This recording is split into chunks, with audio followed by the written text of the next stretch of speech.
Shalom Elohim. Puji nama Tuhan, Bapak Ibu yang kekasih di dalam Tuhan Yesus Kristus. Semua yang ada di rumah, biarlah pagi ini kita akan sama-sama untuk masuk di dalam ibadah kita dan menerima kebenaran firman Allah. Tetapi sebelumnya kita akan sama-sama berdoa. Segala pujian, hormat, kemuliaan bagi namamu Bapa. Pada saat pagi, waktu dan kesempatan yang Tuhan berikan dalam kehidupan kami, hari ini kami akan menerima kebenaran firman-Mu, urapi hamba-Mu, berkati kami semua, seluruh jemaat-jemaat yang ada di rumah, sehingga saat kebenaran firman Allah ditaburkan, kami menjadi tanah-tanah yang subur, hati-hati yang terbuka untuk menerima kebenaran firman-Mu. Bukan saja kami terima, tetapi kami mau lakukan di dalam setiap kehidupan kami. Terima kasih Bapa, kami siap menerima firman-Mu di dalam nama Tuhan kami Yesus Kristus yang menjadi Tuhan dan Juru Selamat kami. Haleluya, amin. Puji nama Tuhan, Bapak Ibu yang kekasih di dalam Tuhan Yesus Kristus. Kita langsung saja untuk bersama-sama menerima kebenaran firman Allah. Karena selesai kebenaran firman Allah, kita akan masuk dalam pelayanan perjamuan kudus. Dan pada saat pagi ini tema kebenaran firman Allah, saya memberikan tema yaitu berpakaian pesta. Pembacaan kita terdapat di dalam Matius pasal 22 ayat 1 sampai ayat yang ke-14. Tetapi saya akan bacakan di dalam ayat 11 sampai ayat 14 saja. Yang berbunyi demikian, Matius 22 ayat 11 dan 14 yang saya bacakan. Ketika raja itu masuk untuk bertemu dengan tamu-tamu itu, ia melihat seorang yang tidak berpakaian pesta. Ia berkata kepadanya, "Hai saudara, bagaimana engkau masuk kemari dengan tidak mengenakan pakaian pesta?" Tetapi orang itu diam saja. Lalu kata raja itu kepada hamba-hambanya, "Ikatlah kaki dan tangannya dan campakkanlah orang itu ke dalam kegelapan yang paling gelap. Di sanalah akan terdapat ratap dan gertak gigi. Sebab banyak yang dipanggil tetapi sedikit yang dipilih." Amin. Puji nama Tuhan. Bapak Ibu yang kekasih di dalam Tuhan Yesus Kristus, berbicara tentang berpakaian pesta di dalam pembacaan kita ini di sini berbicara tentang seorang raja yang mengadakan pesta perjamuan. Hal ini menggambarkan tentang perumpamaan tentang kerajaan surga. Berbicara tentang berpakaian pesta, ini berbicara tentang undangan. Setiap hari bahkan mungkin sering Bapak Ibu bahkan kita semua yang ada menerima undangan, berbicara tentang berpakaian pesta ya. Menerima undangan apalagi dari seseorang yang punya nama besar, seseorang yang mungkin terkenal, mungkin memiliki jabatan. Tentunya akan menjadi suatu kebanggaan tersendiri saat seseorang menerima undangan tersebut, ya. Pastinya orang yang diundang itu akan menaruh di agendanya acara undangan yang dia terima. Dan pada saat yang bersamaan mungkin ada kegiatan apapun pada saat bersamaan dengan undangan yang ada, maka dia akan berani membatalkan setiap kegiatan-kegiatannya hanya untuk apa? Hanya untuk undangan yang dia terima. Karena orang yang mengundang dia merasa orang yang penting, orang yang terkenal, orang yang punya pengaruh. Nah, dan bukan itu saja. Kalau kita melihat berbicara tentang orang yang mengundang kita ya.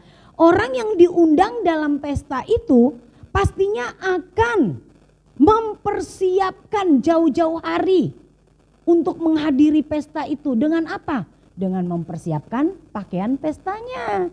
Dia akan berusaha mengeluarkan budget anggaran yang besar untuk apa? Untuk sebuah pakaian pesta. Karena kebanyakan orang yang pergi ke suatu pesta, apalagi orang-orang yang berduit, dia nggak mau selalu baju yang sama. Setiap pesta, di hari pesta yang pertama, pesta kedua atau pesta ketiga itu selalu ingin pakaiannya yang berbeda. Karena kalau orang-orang yang punya uang itu merasa, wah nggak enak lah kalau pakai pakaian itu melulu. Pastinya mau berganti-ganti. Dan hal itu dilakukan semuanya oleh orang-orang yang merasa mendapatkan undangan untuk menghargai tuan rumah atau si pengundang tersebut. Nah, pertanyaannya Bapak Ibu yang kekasih, bagaimana dengan pesta perjamuan yang Tuhan adakan? Nah, sudahkah kita mempersiapkan pakaian pesta kita saat kita mendapatkan undangan tersebut? Saat kita diundang, yang mengundang ini bukan orang yang hebat di dunia, tetapi yang mengundang ini adalah penguasa dunia, yaitu Tuhan kita, Yesus Kristus, Raja di atas segala raja. Yang menjadi perhatian kita adalah Tuhan tidak mengundang saya dan saudara untuk hadir dalam pestanya sebagai tamu. Ingat itu. Tuhan tidak mengundang saya dan saudara untuk hadir dalam perjamuannya sebagai tamu. Tetapi kita diundang sebagai apanya?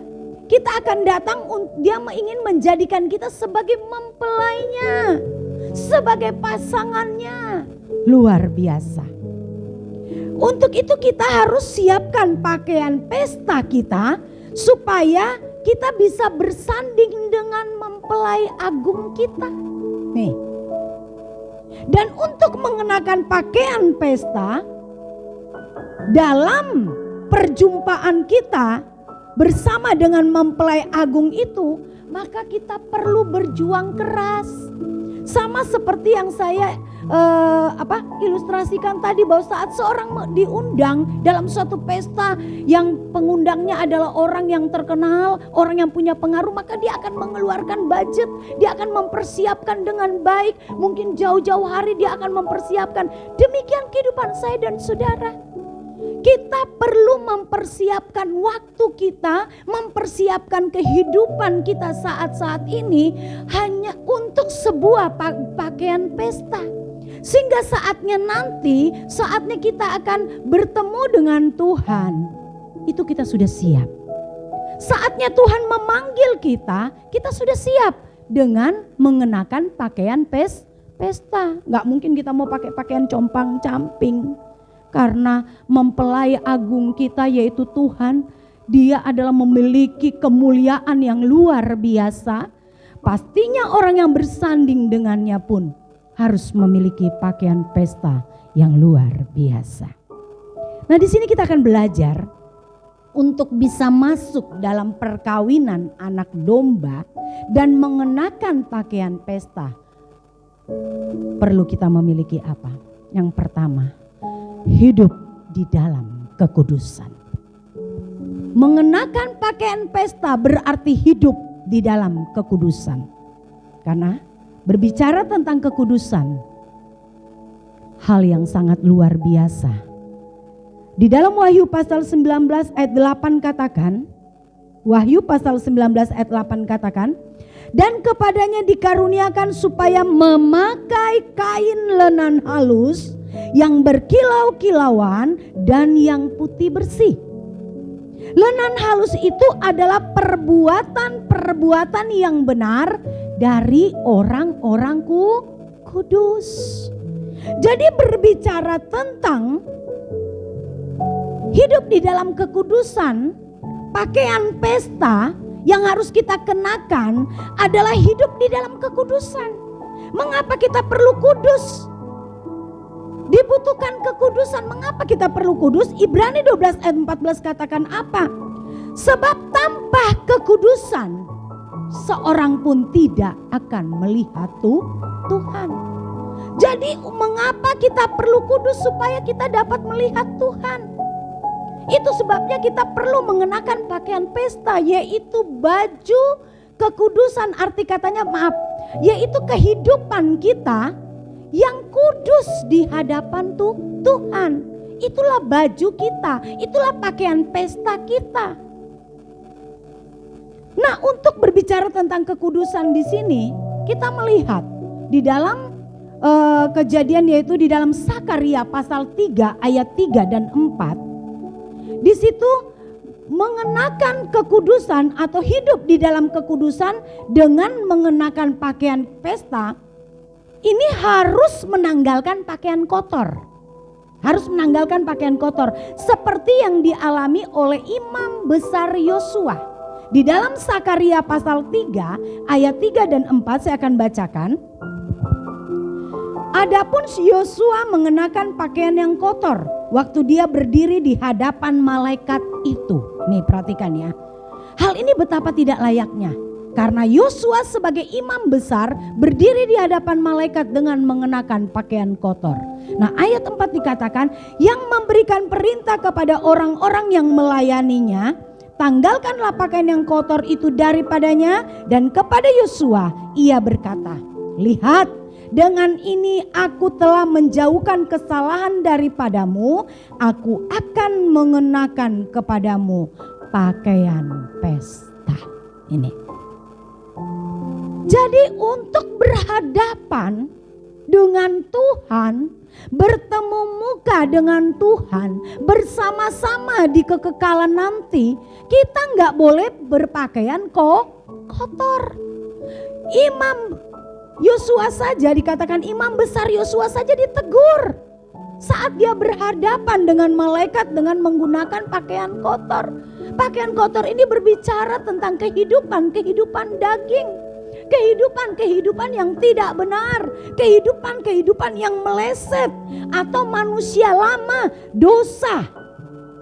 Nah, di sini dikatakan kita perlu mengalami kematian agar kita tidak diperhamba dengan dosa. Kehidupan seseorang yang akan terus hidup di dalam kekudusan, maka perlunya mengalami kematian daging. Roma 6 ayat 6 dan sampai dengan 7 dikatakan di situ bahwa karena kita tahu bahwa manusia lama kita telah turut disalibkan. Ini perhatikan. Supaya tubuh dosa kita hilang kuasanya, agar jangan kita menghambakan diri lagi kepada dosa. Sebab siapa yang telah mati, ia bebas dari dosa. Berbicara tentang mematikan atau menanggalkan manusia lama, hal ini menunjuk kepada apa? Kesediaan kita untuk menanggalkan atau menumpas habis, ini menghabiskan, melepaskan cara berpikir, pola hidup, gaya hidup yang tidak sesuai dengan kehendak Allah. Ini yang Tuhan mau. Matikan di dalam diri kita. Sebab kalau kita mengikuti keinginan daging itu tidak pernah puas. Kita yang memilih untuk terus berjuang, melepaskan, menanggalkan pakaian kotor kita, kehidupan yang tidak sesuai dengan kehendak Tuhan, sehingga kita bisa mengenakan pakaian pesta itu. Tetapi itu tidak mudah. Dan untuk itu tidak diperoleh dengan apa? Dengan 1 jam, 2 jam, 1 bulan, atau tiba-tiba kita peroleh di saat ibadah di KKR. Dengan pujian penyembahan yang luar biasa sehingga membuat kita spontan bisa berubah menjadi kudus. Tidak. Kekudusan itu perlu diperjuangkan dan itu ada prosesnya. Prosesnya itu adalah seumur hidup kita terus berjuang dan pastinya tidak mudah. Karena apa? Karena hidup kudus itu artinya memperagakan kehidupan Kristus yang kudus, yang mulia, yang agung di dalam kehidupan saya dan saudara. Ini yang sulit. Kita memperagakan kehidupan Kristus Yesus yang kudus, yang mulia, yang agung di dalam hidup kita. Itulah kudus. Arti katanya tidak ada yang meleset. Kudus itu berarti sudah tidak ada keinginan lagi untuk berbuat dosa. Walaupun ada kesempatan untuk berbuat dosa, tetapi tidak dilakukan. Oh, ini adalah level tertinggi dan sulit Bapak Ibu. Karena kehidupan kita masih sering terbuai dengan keadaan yang ada. Tapi bukan berarti tidak bisa. Kita harus berjuang terus. Seperti yang dikatakan oleh 1 Petrus pasal 15 ayat 16 dikatakan di situ bahwa tetapi hendaklah kamu menjadi kudus di dalam seluruh hidupmu, sama seperti Dia yang kudus yang telah memanggil kamu. Sebab ada tertulis, kuduslah kamu sebab aku kudus. Jadi kita diingatkan agar pakaian pesta, kita bisa berpakaian pesta. Berpakaian pesta berbicara tentang kekudusan. Kita perlu memiliki, karena orang yang sungguh-sungguh menghormati Tuhan dengan terus berjuang hidup kudus, maka orang tersebut akan terhormat di kekekalan nanti. Arti katanya apa? Karena dia bersama dengan Kristus. Wow, luar biasa. Nah, inilah yang kita inginkan, inilah yang kita perjuangkan. Kehidupan di kekekalan nanti, bahwa betapa kita bersuka citanya, kita bersama-sama bersanding dengan Tuhan dengan memakai pakaian pesta yang luar biasa, yang indah, yang dipenuhi dengan kemuliaan. Tidak mungkin kita mau datang kepada Tuhan dengan pakaian yang kotor dan pakaian yang compang-camping. Dikatakan di dalam Matius pasal 22 tadi dikatakan bahwa dia akan diseret dan dicampakkan ke dalam api. Karena apa? Karena tidak sopan datang dengan baju yang compang-camping, pakaian yang bukan pakaian pesta. Nah, itu yang pertama, hidup dalam kekudusan. Yang kedua, agar kita bisa masuk dalam perjamuan anak domba Allah sehingga mengenakan pakaian pesta, kita perlu apa? Dewasa rohaninya. Nih, kita perlu dewasa rohaninya. Dalam Ibrani pasal 5 ayat 13 sampai 14 katakan, sebab barang siapa masih memerlukan susu, ia tidak memahami ajaran tentang kebenaran, sebab ia adalah anak kecil. Tetapi makanan keras adalah untuk orang-orang dewasa yang karena mempunyai, perhatikan, yang karena mempunyai panca indera yang terlatih untuk membedakan yang baik daripada yang jahat. Jadi orang yang bisa, yang mampu untuk bersama-sama dalam perjamuan anak domba dan mengenakan pakaian pesta adalah orang yang dewasa rohaninya. Yang pertama tadi hidup dalam kekudusan, yang kedua orang yang dewasa rohani. Karena orang yang dewasa rohaninya bisa membedakan mana yang baik dan mana yang tidak baik tadi. Karena apa? Dia bisa membedakan mana yang baik dengan tidak baik karena panca inderanya sudah terlatih. Panca indera itu mata, telinga, mulut, dan apalagi kulit. Gitu. Arti katanya seluruh ini sudah terlatih. Matanya melihat, dia tidak akan pernah apa? Dia tidak akan mudah terpengaruh atau dipengaruhi oleh keadaan yang ada sekalipun. Matanya melihat apapun tidak pernah terpengaruh. Arti katanya orang yang dewasa rohaninya seperti ini. Mendengar apapun kehidupannya tidak akan pernah terpengaruh. Mendengar yang sakit, mendengar yang tidak menyenangkan, mendengar hal-hal yang membuat dia mungkin bisa terluka, tapi dia tidak memilih untuk terluka. Karena apa? Karena sudah terlatih. Terlatih di sini panca inderanya karena apa? Karena dia memperoleh makanan yang keras. Makanya orang yang dewasa rohaninya tidak mungkin makan makanan lembek. Tidak mungkin hari-hari cuma minum cucu. Pastinya harus makan makanan yang keras sehingga dia memiliki kedewasaan, sehingga panca inderanya terlatih. Apa yang dia dengar, apa yang dia lihat, apa yang dia rasakan tidak pernah menggeser hidupnya untuk berjuang kemuliaan bagi nama Tuhan. Dan hanya orang yang dewasa rohaninya yang dapat mencerminkan gaya hidup kerajaan surga. Itu Bapak Ibu bisa baca di dalam Kolose pasal 3 ayat 12 sampai dengan ayat 17. Seseorang yang sudah dewasa rohaninya akan mampu mencerminkan gaya hidup yang kerajaan surga. Arti katanya sudah amarah, sudah dia tidak pendam. Mulut kotor dia sudah tidak melakukan hal itu. Walaupun itu bercanda tidak dilakukan karena gaya hidupnya adalah gaya hidup kerajaan surga. Dan segala tindakan dan perbuatannya haruslah sesuai dengan maunya Tuhan dan kehendaknya Tuhan. Itu gaya hidup orang dewasa rohaninya. Coba perhatikan kalau gaya hidup anak-anak kecil kan, aduh semberaut dia. Saat ada amarah di dalam dirinya cepat dikeluarkan. Bahasa hal-hal yang gak benar dia keluarkan. Karena itu anak kecil, gaya hidup anak kecil. Tapi kehidupan orang yang memiliki dewasa rohani, melihat apapun, dia tidak akan pernah mengambil keputusan yang salah.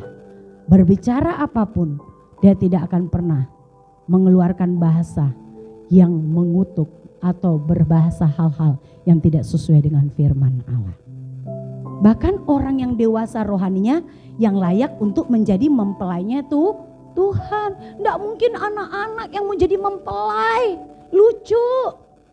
Orang yang dewasa lah yang harus bisa bersanding menjadi mempelainya Tuhan. Puji nama Tuhan. Ini yang kedua. Di dalam 2 Korintus pasal 11 ayat 2b katakan, karena aku telah mempertunangkan kamu kepada satu laki-laki untuk membawa kamu sebagai perawan suci kepada Kristus. Jadi orang yang dewasa rohani yang siap menjadi mempelainya Tuhan. Itu yang kedua. Dan yang ketiga, saya tidak perpanjang. Yang ketiga, orang yang akan masuk dalam perjamuan anak domba dan mengenakan pakaian pesta, maka selain dia hidup di dalam kekudusan, dewasa rohaninya, yang ketiga adalah terus berjaga-jaga. Itu terdapat di dalam Matius pasal 24 ayat 42 ya, saya bacakan di sini. Karena itu berjaga-jagalah, sebab kamu tidak tahu pada hari mana Tuhanmu datang. Ini kadang-kadang yang membuat kita menjadi orang yang lengah, kata terus ya, saya ini dulu. Terus itu berarti tidak boleh berhenti. Terus berjaga-jaga, kata terus itu berarti nggak boleh berhenti. Berjaga-jaga di sini sama dengan apa? Tidak boleh lengah. Tidak boleh berpuas diri. Atau juga bisa sama dengan tetap waspada dan hati-hati. Ini kita kadang-kadang dalam kehidupan kekristenan kita, jujur, saya pun pribadi terus berjuang untuk itu. Kadang-kadang kita sudah mulai agak lengah sedikit. Mungkin karena keadaan yang kita merasa nyaman, keadaan yang kita merasa senang, disenangkan, itu kadang-kadang sedikit membuat kita agak bergeser untuk berjaga-jaga. Kadang-kadang bisa membuat kita menjadi lengah. Baik itu kenyamanan hidup, baik itu di sekeliling kita keadaan yang baik, atau bukan itu saja ukurannya yang membuat kita bisa lengah, bisa nyaman, bisa berpuas diri, atau lengah deh. Seperti masalah, persoalan yang datang, kita terlalu menjadi orang yang baper, sehingga kita lengah. Kita gak mau berjaga-jaga dan gak mau waspadai itu, bahwa itu adalah salah satu siasat iblis yang ingin membuat kita menjadi orang yang tidak hidup di dalam kebenaran, sehingga hidup kita hanya ada pada keadaan yang di sekitar kita. Atau kita merasa puas diri, oh aku kan sudah Kristen, oh aku kan sudah menjadi orang yang setia melayani. Bisa jadi begitu. Oh, aku kan sudah hari-hari penyembahan, mengambil waktu berdoa. Kadang-kadang kita merasa berpuas diri seperti itu sehingga kita tidak tahu bahwa apakah lewat sikap kita, lewat cara kita, lewat kehidupan kita sudah benar-benar menyenangkan hati Tuhan atau tidak. Tuhan senang dengan apa yang kita lakukan atau tidak. Nah, inilah kenapa sebagai mempelainya Tuhan yang akan sama-sama bersanding dengan mempelai agung itu, kita perlu selain hidup di dalam kekudusan dan memiliki kedewasaan rohani, maka kita perlu terus berjaga-jaga. Karena apa? Firman Tuhan katakan, iblis itu selalu ada mengintari kita, mengelilingi kita. Iblis itu mencoba-coba menawarkan segala sesuatu, tapi ingat, iblis tidak menjatuhkan kita. Tetapi pilihan kita lah yang membuat kita menjadi jatuh. Iblis itu cuma menggoda. Iblis itu cuma menawarkan. Iblis itu cuma membuat kita bagaimana supaya kita bisa melakukan memilih yang benar atau tidak. Kadang-kadang kehidupan kekristenan kita sering nyalahin iblis. Ini gara-gara setan ini. Bukan. Kalau kita melihat peristiwa Ayub tidak akan pernah diganggu apapun kalau tanpa seizin Tuhan. Dan iblis tidak bisa melakukan apapun. Ayublah yang mengambil keputusan. Apakah dia saat menghadapi goncangan dia tetap hidup berkenan di hadapan Tuhan atau tidak. Nah, kehidupan kita pun seperti itu. Jadi biarlah kita mau terus berjaga-jaga di sini. Orang yang mampu berjaga-jaga, nih, kekristenan yang mampu berjaga-jaga setiap hari, setiap saat, waspada dan berhati-hati, maka orang tersebut akan selalu memperhatikan pakaiannya, kehidupannya, perbuatannya, kelakuannya, bahkan dia akan selalu menyelidiki hatinya.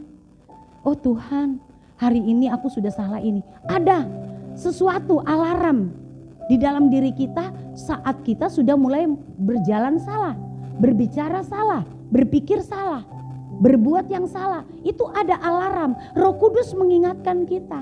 Tetapi orang yang tidak hidup dengan berjaga-jaga, tidak terus berjaga-jaga, tidak waspada, tidak hati-hati, tidak hidup di dalam kebenaran firman yang sungguh-sungguh, maka dia tidak akan memperhatikan itu. Dia melakukan kesalahan, los aja. Dia bercanda yang kotor, los aja. Santai kayak di pantai, tidak terjadi sesuatu. Di dalam Wahyu pasal 16 ayat 15 katakan,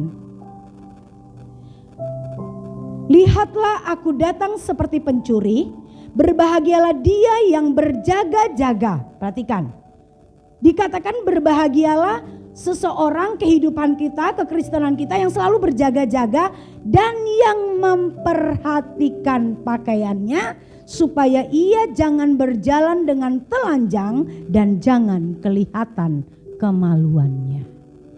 Arti katanya apa? Saat seseorang hidupnya berjaga-jaga, memperhatikan kehidupannya, memperhatikan setiap apa yang dia pikirkan, apa yang dia ucapkan, apa yang dia lakukan, maka kehidupannya tidak akan pernah mempermalukan Tuhan. Saat dia berbicara tentang pribadi Yesus, bukan hanya lewat ucapan, tetapi itu dia peragakan dalam hidup, sehingga orang lain melihat pun, orang lain bisa menjadi berkat. Kehidupan kita bisa menjadi berkat, memberkati orang lain, lewat kehidupan kita. Itu sebabnya mari terus kita mau berjaga-jaga dengan keadaan yang ada. Dalam kehidupan kita sebagai orang Kristen, fokus kita, tujuan kita, berjuang setiap saat, berjuang setiap hari, sampai mencapai umur kita di mana Tuhan memanggil kita nanti. Tujuannya hanya satu. Tujuannya apa? Kita ingin bertemu muka bersama dengan Tuhan. Dan untuk bertemu muka dengan Tuhan itu tidak sembarang. Karena orang yang kita temui ini adalah kudus, adalah agung, adalah mulia, adalah suci. Nah, bagaimana supaya kita bisa sejajar bertemu itu? Maka kita perlu hidup kita ada di dalam kekudusan. Kita memiliki kedewasaan rohani, kita berjuang terus. Jangan menjadi bayi-bayi rohani, jangan menjadi anak-anak yang mudah tersinggung, mudah menyimpan sakit hati, mudah baperan, jangan. Tetapi kita mau terus berjaga-jaga. Jadi ada 3 hal ya. Biarlah lewat kebenaran firman Allah, karena kita akan masuk di dalam perjamuan. Mari kita mau mempersiapkan pakaian pesta kita dengan berjuang untuk apa? Untuk hidup kudus, mengalami kedewasaan rohani, dan terus berjaga-jaga. Agar kita siap saat Tuhan datang untuk menjadi mempelainya. Wahyu 19 ayat 6 sampai dengan 9. Saya bacakan ya, ini ayat penutup kita. Wahyu pasal yang ke 19 ayat 6 sampai 9. agar kita siap saat Tuhan menjemput. Makanya kita berjuang terus, berjuang sehingga saatnya kita akan bersama-sama bertemu dengan Tuhan dan kita memuji memuliakan Dia dan ada kesukaan yang besar yang akan kita alami. Di dalam pasal 19 ayat 6 katakan apa? Lalu aku mendengar seperti suara himpunan besar orang banyak, seperti desau air bah dan seperti deru guruh yang hebat, katanya. Haleluya, karena Tuhan Allah kita yang maha kuasa telah menjadi Raja. Marilah kita bersuka cita dan bersorak-sorai dan memuliakan Dia, karena hari perkawinan anak domba telah tiba dan pengantinnya telah siap sedia, dan kepadanya dikaruniakan supaya memakai apa? Kain lenan halus yang berkilau-kilauan, yang putih bersih. Lenan halus itu adalah perbuatan-perbuatan yang besar dari orang-orang kudus. Lalu ia berkata kepadaku, tuliskanlah, berbahagialah mereka yang diundang ke perjamuan kawin anak domba. Katanya lagi kepadaku, perkataan ini adalah benar, perkataan-perkataan ini adalah dari Allah. Wow, luar biasa. Jadi perjuangan mungkin yang kita sakit, yang mungkin kita menahan segala sesuatunya, mungkin kita tidak mampu. Tetapi saatnya kita nanti ada sukacita yang luar biasa. Itu sebabnya jangan pernah berhenti berjuang. Berjuang terus untuk menjadi mempelainya Tuhan. Amin. Tuhan Yesus memberkati kita semuanya yang ada pada